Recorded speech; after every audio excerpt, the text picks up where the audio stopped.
أقال الاتحاد التنزاني لكرة القدم مدربه الجزائري عادل عمروش على ضوء العقوبة التي أقرها الاتحاد الأفريقي للعبة في حقه بعد مثوله أمام اللجنة التأديبية لتبرير تصريحاته الأخيرة والتهم التي وجهها لرئيس الاتحاد المغربي فوزي لقجع. ونشر الحساب الرسمي للاتحاد التنزاني بيان إقالة المدرب الجزائري مباشرة بعد التأكد من العقوبة التي فرضها كاف على مدربه الجمعة،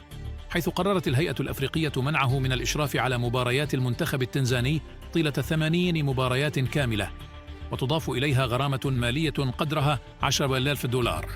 وأدل عادل عمروش بتصريحات قوية قبل مباراة المنتخب الذي يدربه ونظيره المغربي في الجولة الأولى من كأس أفريقيا، واتهم رئيس الاتحاد المغربي للعبة بالتأثير على كاف من أجل اختيار موعد المباريات والحكام، وهذا الكلام دفع بالهيئة الأفريقية لاستدعائه.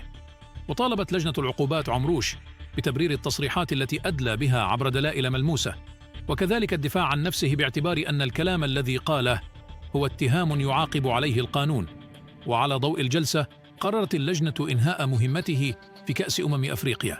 وكردة فعل منتظرة تخلت تنزانيا عن المدرب نهائياً، وذلك لتجنب الدخول في متاهات أخرى، فيما لم تعلن عن خليفته والذي قد يكون أحد أعضاء جهازه الفني، مع العلم أن مساعده الأول هو الجزائري فؤاد بوعلي، إضافة إلى مدرب الحراس رضا عاصيمي. وإقالة المدرب الجزائري هي الأولى خلال كأس أفريقيا، في وقت لا تزال تنزانيا لم تقص من المنافسة، فيما يواجه بعض المدربين الآخرين خطر الإقالة مثل الكاميروني ريغوبار سونغ الذي سيغادر بحال إقصي المنتخب الكاميروني من الأدوار الأولى.